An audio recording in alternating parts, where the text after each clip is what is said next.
All right, let me, if I could have your attention.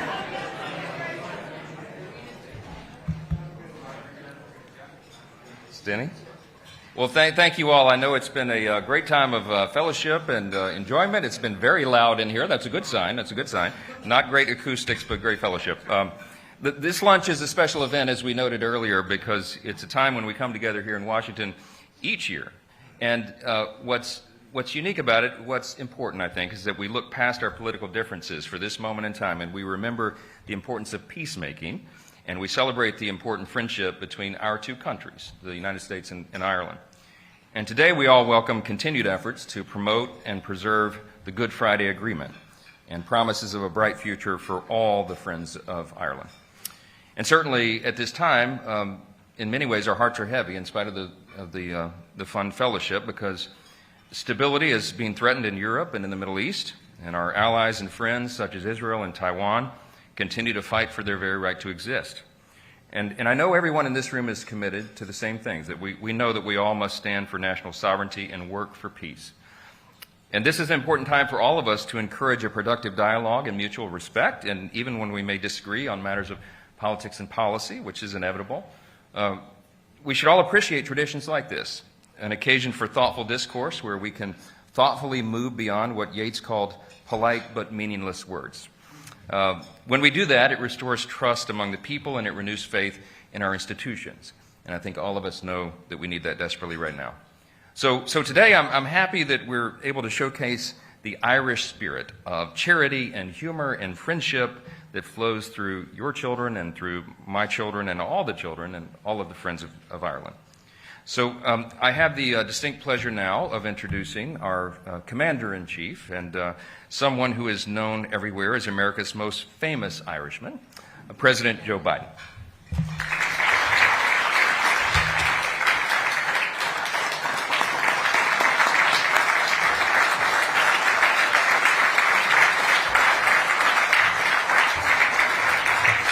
Well, thank you all very much. Thank you. Well, Mr. Speaker, thank you very much. I was telling the Speaker at dinner when a good friend of mine, and many of you, a former senator from Oregon, Senator Smith, came to me when I was Vice President and said, you know, I've checked it out, you're able to accept this gift. I said, what's the gift? He said, well, the single most significant compilation of historical records and family records are held by the Mormon Church. And he said, we want to do a background for you. We want to check your genealogy for you. And they ended up showing up 5 months later with 6 volumes. And one of them pointed out that on one side of the family, the ones who came from County Louth, they started off in New Orleans. And I've warned them, it could have stayed. I would have been in a bit of trouble. Folks, look, Mr. Speaker, and I want you to know that diplomat Shane Leslie once wrote, every St. Patrick's Day, every Irishman goes out to find another Irishman to make a speech to. So thank you for allowing me to find you. Mom, it's okay. Look, you know, I'm glad I found all of you, because no matter how much we debate, no matter how much we disagree, we always have been able to come together as friends of Ireland. And, you know, the friendship goes back centuries. But today is an important period, an important milestone. Nearly 100 years of diplomatic relations, Taoiseach, and every 100 years of Ireland and the United States. So, Mr. Speaker, thank you for hosting us today. It's a tradition I've always enjoyed. And, Taoiseach, thank you for joining us again. You know, I also like to extend the 100,000 welcomes to all the leaders who are involved in the Ireland and Northern Ireland agreement that they've now put it together. And I think, I just wonder whether my mother would have ever thought that would happen. But it's happened, and it's great. You know, it's great to come together once again. To all Irish Americans, Democrats and Republican members here, I'm glad to be united on this issue, and we begin the next century of a real partnership. It's been a partnership that's really increasing now. And finally, to all that wish they're Irish, I'm glad you're here too. My grandfather used to say that being Irish is enough. At any rate, I won't go into that. But I stand here as a proud descendant of the Finnegans and the Blewitts, the Finnegans from County Mayo, which I just was there not long ago, and the Finnegans from County Louth. And this pride is part of my soul. I'm sure that all of you who are Irish ancestors feel the same way. In fact, as many of you know, when I served in Capitol Hill, my colleagues used to kid me because I was quoting Irish poets. They thought I quoted Irish poets, Rev, because I was Irish. I don't do it for that reason, because they're the best poets in the world. That's why I quoted them. Stenny, it's true. And, I really, today, there's one poem in particular that comes to mind. It was written by my great-grandfather, Edward Francis Blewett, who was only the second Catholic elected to the state senate in the state of Pennsylvania back in 1906. And he wrote a book of poems, 100 poems, and about he referred to as his Ireland. One he called The Worker, and here's what it said. No barrier is too thick or strong to stay the onward march each day. A goal they seek, a goal they find. Hardship for them is but real play. And I think together, Ireland and America are always marching forward toward a better world, toward a better life, and one of greater liberty, greater dignity, and greater equity, opportunity, and possibilities for everybody, possibilities. I was with Xi Jinping a couple years ago on the Tibetan Plateau, and he asked me, could I define America? And I said, this is recorded by him as well. I said, yes, in one word. He said, what's that? I said, possibilities. Think about it. What defines us as Americans? We think anything is possible. Anything is possible. We do it together. Well, together, Ireland and America have always moved onward for a better future. One of greater liberty, greater dignity, greater equality, opportunity, and possibility. And even when those barriers seem so thick and so strong, even when we face sorrow, setbacks, and divisions, and darkness, together we've always persevered, Ireland and the United States. We've always held out hope and horizons that we've not yet seen. You know, I often say that the Irish are the only people in the world who are nostalgic about tomorrow. Think about it. That's an original quote, unfortunately. But that seems who we are. And I often say that because wherever there's a yearning for freedom, wherever there is a call for progress, people around the world, they can always count on Ireland and the United States to be on their side, not just for hope, but to help them on their march forward. We see this in our support of Ukraine and the people in the face of Putin's vicious onslaught against Ukraine. Taoiseach, we had a meeting earlier today. I told you that I'm deeply grateful for Ireland's unwavering humanitarian aid to the people of not only Ukraine, but also Gaza. I'm committed to continue to do our part. I'm confident the vast majority, and excuse me for saying this, but I think a vast majority of members of Congress are willing to do their part and to continue to urge every member in this room to stand up to Vladimir Putin. He's a thug. He's a thug.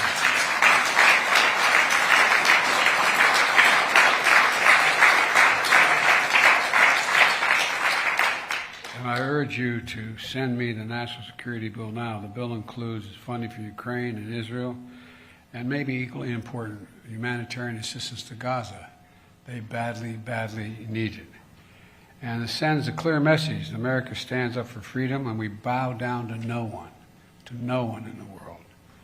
You know, I said in Belfast last year, where we marked the 25th anniversary of the Belfast Good Friday Agreement, I'm also committed to protecting peace and progress in Northern Ireland. We all know that we feel, I assume all of us feel the same way. That includes Northern Ireland's newest leaders, Minister O'Neill and your Deputy First Minister is here. Are you guys here? Stand up.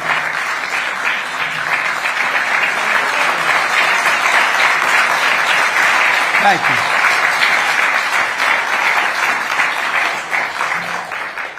friend of mine from Claymont, Delaware would say, who would have thunk it?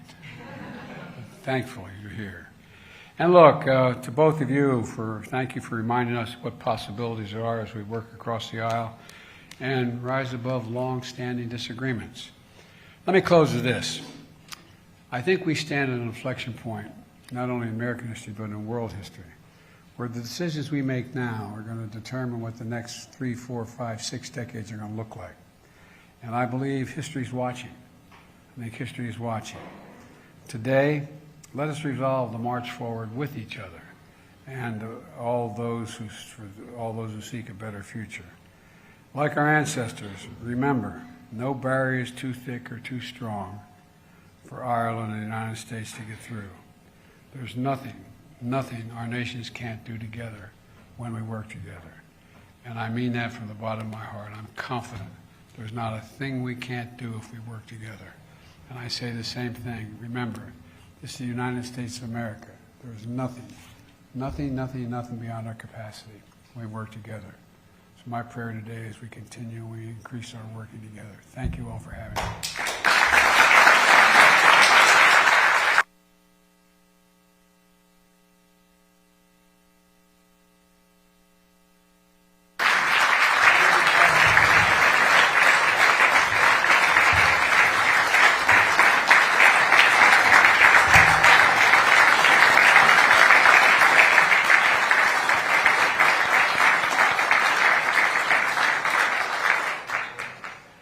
Thank you for your remarks, Mr. President. And our next guest, though he is now leading a country, and I believe he is the youngest to ever hold his office, he started out, you may not know this, as an intern in these very halls more than 2 decades ago. And while this is my first time having the pleasure to meet him in person, he's no stranger to this lunch either. He's been in leadership for quite some time, and he's done a few of these. Will you please join me in welcoming our guest of honor from the Republic of Ireland, the Taoiseach.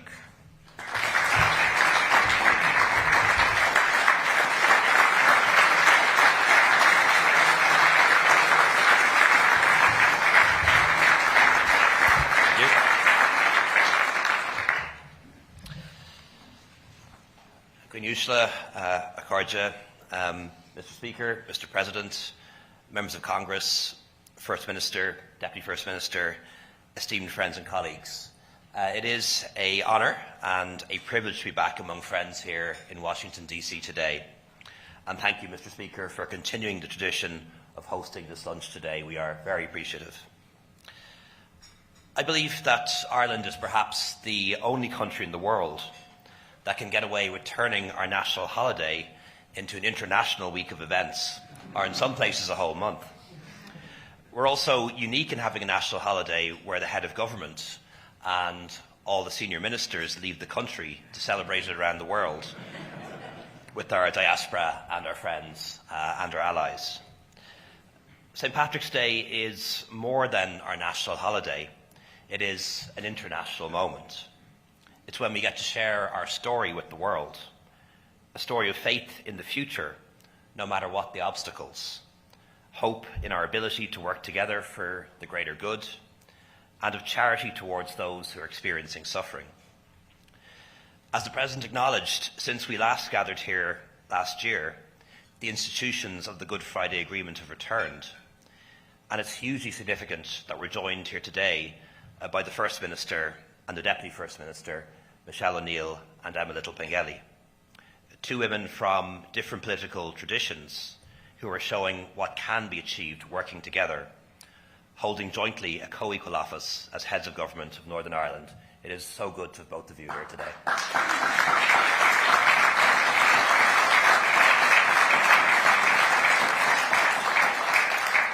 And it's really good to see colleagues here as well, ministers and members of the Northern Ireland Assembly, including the Speaker of the Assembly, Mr. Poots. Also to see members of the House of Commons here too, and members of Dáil Éireann and Oireachtas here too as well. So very much seeing all 3 strands of the Good Friday Agreement, the totality of relationships, Northern Ireland, North, South and East, West, all represented here today, which makes this a very special moment. And I want on behalf of all of us to thank the United States and members from both sides of the aisle, and indeed beyond politics, for what you've done to help make Ireland and Northern Ireland a place where young people can dream of coming times brighter than their grandparents could ever have dared imagine. So thank you for your role in giving us back our future. We'll forever remember the steadfast work of so many members of Congress, Democrat and Republican, as well as successive administrations over the years who have made this possible. Throughout the entirety of the peace process, the Friends of Ireland caucus have been our resolute friends. And on behalf of the Irish people, thank you for your commitment to Ireland. Our country is so grateful for your friendship, for your leadership, and for your enduring support. So thank you so much. Mr. Speaker, someday soon, we would really like to welcome you to Ireland. So consider this the official invitation. We'd love to show you around. And of course, last year we had the pleasure of showing President Biden around the country. Although he knows it so well, I don't think he needed a tour guide. But it was a wonderful opportunity for him to reconnect with relatives and friends, and also to make new ones. Mr. Speaker, today, as we run into St. Patrick's Day, I'm thinking very much of the prayer of St. Patrick, which was alluded to earlier, as we face the most complicated and difficult circumstances in the world, problems that have no easy answers, which demand that we do our best to repel the forces of darkness, to defend our values, and to shield the innocent. I'm thinking of St. Patrick's prayer today for strength and protection against every cruel and merciless power. When I reflect on the war being waged by Russia against Ukraine, the light of democracy, the rule of international law, and liberty itself are under attack from a relentless adversary who would extinguish them. Ukraine must not fall, and together we need to stand by Ukraine for as long as it takes.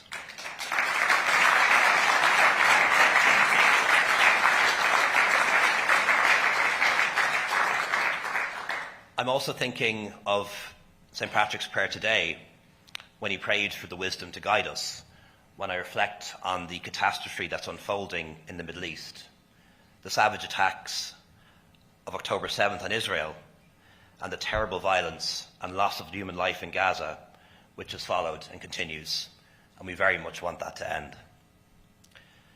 These are global challenges that demand our courage, our empathy, and our action, and we pray for the wisdom of St. Patrick in facing them. Mr. Speaker, over 100 years ago, Ireland and the US established diplomatic relations, the oldest republic welcoming the newest member of the international community. And since then, it's a relationship that has grown on respect, friendship, and shared kinship. So thank you so much for helping us in those 100 years to take our place among the nations of the world. We look forward to working with America for the next 100 years, a second century of friendship and alliance. Laila Podrick, Son of Díobh Gallair, happy St. Patrick's Day, and thank you very much.